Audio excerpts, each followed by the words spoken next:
ল'ৰাক চাকৰি দিছোঁ, অহাবাৰ 3 লাখ ল'ৰা ছোৱালীক আমি চাকৰি দিম। আমি অসমক অসম কৰিম।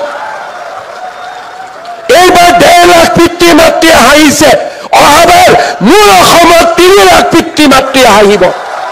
যদি অসমত চৰকাৰী চাকৰিৰ স্বচ্ছতা নাথাকিলেহেঁতেন, ইয়াত আপোনালোকৰ 5,500 গৰাকীৰ 50 গৰাকীও ইয়াত নাথাকিলেহেঁতেন।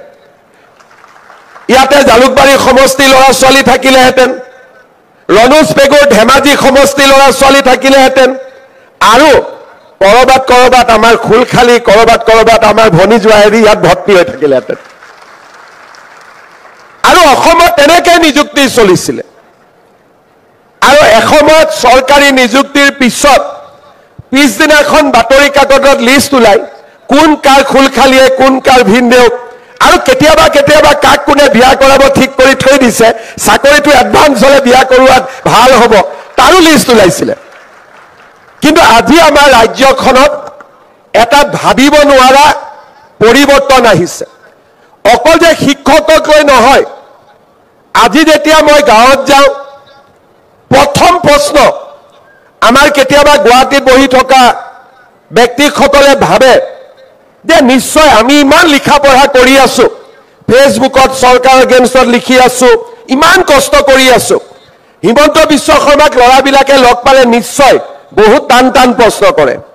মোক এটাই প্ৰশ্ন কৰে, টান প্ৰশ্ন, মামা কামাণ্ডোৰ পোষ্ট কেতিয়া ওলাব, মামা 4,000ৰ এপইণ্টমেণ্ট কেতিয়া হ'ব?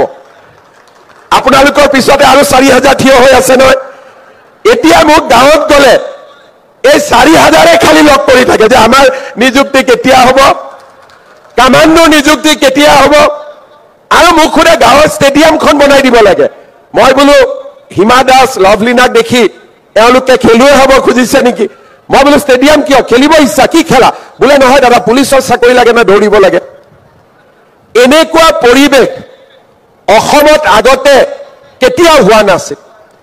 আজি আমাৰ অসমত এটা ভাবিব নোৱাৰাকৈ যুৱক যুৱতীৰ মাজত এটা আশাৰ সঞ্চাৰ হৈছে যে পঢ়া শুনা কৰিলে আমি চৰকাৰী চাকৰি পাব পাৰোঁ, আৰু য'ত চৰকাৰী চাকৰি নাপাম তাত চৰকাৰখনে আমাক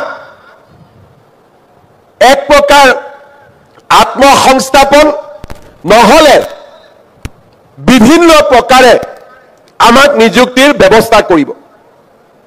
আজি কেইদিনমান আগৰ পৰা এই বিষয়ে পেপাৰত লিখালিখিও হৈ আছে। আমাৰ জাগিৰোডত ছেমি কণ্ডাক্টৰৰ ইণ্ডাষ্ট্ৰী আহিছে। দেশ বিদেশত থকা অসমীয়া ল'ৰা ছোৱালীবিলাকে এতিয়া জাগিৰোডলৈ উভতি আহিছে। আজি আমাৰ ৰাজ্যখনত এটাৰ পিছত এটাকৈ উদ্যোগৰ পৰিৱেশ নিৰ্মাণ হৈছে। নামৰূপৰ পৰা চাপৰলৈ, মই কিয় কৈছোঁ, নামৰূপত আমাৰ ফাৰ্টিলাইজাৰ ইণ্ডাষ্ট্ৰী হ'ব, নুমলীগড়ত ৰিফাইনেৰী, জাগিৰোডত ছেমি কণ্ডাক্টৰ, চাপৰত থাৰ্মেল পাৱাৰ, ক'ব গ'লে গোটেই অসমখনতে আজি উদ্যোগ স্থাপনৰ এটা নতুন পৰিৱেশ আৰম্ভ হৈছে। আজি আমাক শিক্ষিত যুৱক যুৱতীৰ প্ৰয়োজন হৈছে, আৰু শিক্ষিত যুৱক যুৱতী নিৰ্মাণ কৰিবৰ বাবে আমাক চৰকাৰী বিদ্যালয়ৰ প্ৰয়োজন আছে, শিক্ষক শিক্ষয়িত্ৰীৰ প্ৰয়োজন আছে, আৰু দৰিদ্ৰ আৰু মধ্যবিত্তজনৰ মাজত আশাৰ সঞ্চাৰ কৰিবলৈ আমি এটা সুস্থিৰ শিক্ষা ব্যৱস্থা নিৰ্মাণ কৰাৰ প্ৰয়োজনীয়তা আছে। আজি যদি আপোনালোকে অসমত চাই, প্ৰত্যেকখন গাঁৱতে একোখন চৰকাৰী বিদ্যালয়ক উন্নত বিদ্যালয়লৈ ৰূপান্তৰ কৰাৰ নতুন এটা নিৰ্মাণ আৰু পৰিৱৰ্তনৰ ছবি আপোনালোকৰ সন্মুখত আহিব। 8 কোটি টকাৰে হাইস্কুলবিলাক নতুনকৈ নিৰ্মাণ কৰাৰ চেষ্টা কৰা হৈছে।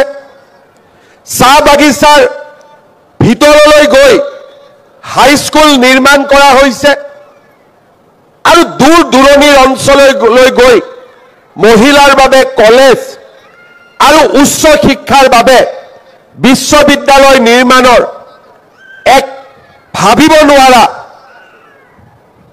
আন্দোলন আৰম্ভ হৈছে।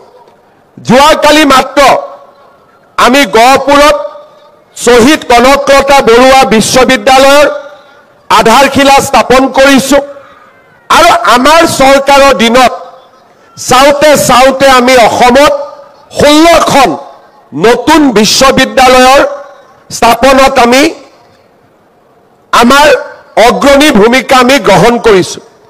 মহাবিদ্যালয়সমূহত নিযুক্তি বাঢ়িছে, মহাবিদ্যালয়ৰ সংখ্যা বাঢ়িছে, হাইস্কুল হায়াৰ ছেকেণ্ডাৰী নিৰ্মাণ হৈছে, নতুন নতুন পোষ্ট ক্ৰিয়েট কৰা হৈছে আৰু প্ৰাথমিক বিদ্যালয়সমূহকো শক্তিশালী কৰাৰ প্ৰচেষ্টা হাতত লোৱা হৈছে। আজিৰ দিনটোত আমি ৩,৮০০ গৰাকী নিম্ন প্ৰাথমিক শিক্ষক, ১,৭৫০ গৰাকী উচ্চ প্ৰাথমিক শিক্ষক আমি ইউপিত আমি নিযুক্তি দিয়াৰ বাবে ইয়াত সমবেত হৈছোঁ। আমাৰ অসমত যোৱাটো দশকত বিশেষকৈ ২০১২ চনৰ পৰা শিক্ষামন্ত্ৰীৰ দায়িত্ব লোৱাৰ পিছত অসমত এতিয়ালৈকে মোৰ হাতেদি আৰু মই সাক্ষী হৈ থকা অৱস্থাত ১.৫ লাখ শিক্ষকৰ নিযুক্তি হৈছে আৰু প্ৰতিটো নিযুক্তি স্বচ্ছতাৰ ওপৰত কৰা হৈছে আৰু অসমৰ যুৱক যুৱতীৰ মাজত এক নতুন প্ৰেৰণাৰ সৃষ্টি হৈছে। আজি আমি বিচাৰো যে আমাৰ অসমত শিক্ষিত যুৱক যুৱতীক আমাৰ আৰু প্ৰয়োজন আছে। যেতিয়া ২০১২-১৪ত আমি একেলগে ৫০,০০০ নিযুক্তি দিছিলোঁ, তেতিয়া ভবা হৈছিল যে আমাক আৰু শিক্ষক বোধহয় নালাগে, কিন্তু সময়ৰ পৰিৱৰ্তনৰ লগত লগ লাগি আমি শিক্ষকৰ নিযুক্তি প্ৰায় ১,২০,০০০লৈকে আমি কৰিব পাৰিলোঁ। তাৰ মানে ৰাজহুৱা শিক্ষা ব্যৱস্থাক শক্তিশালী কৰাৰ বাবে আমাৰ প্ৰচেষ্টা থমকি ৰোৱা নাই, ই বৰঞ্চ এক নতুন গতিৰ সৃষ্টি কৰিছে।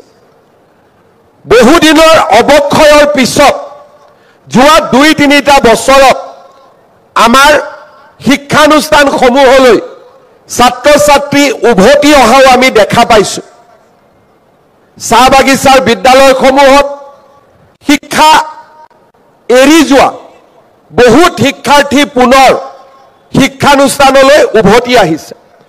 চৰকাৰী চাকৰিত স্বচ্ছতা অহাৰ লগে লগে এছাম পিতৃ মাতৃয়ে নিজৰ ল'ৰা ছোৱালীক পঢ়াত মনোনিৱেশ কৰিবলৈ বাধ্য কৰিছে। সমাজত এটা ইক'চিষ্টেম নিৰ্মাণ হৈছে যে নহয়, অসমত আমি পঢ়িলে আমি চৰকাৰী চাকৰি বা আন কৰ্ম সংস্থাপন আমি পাব পাৰোঁ। ৰাইজৰ অটুট বিশ্বাসে আজি আমাৰ অসমত বিদ্যালয়লৈ অহা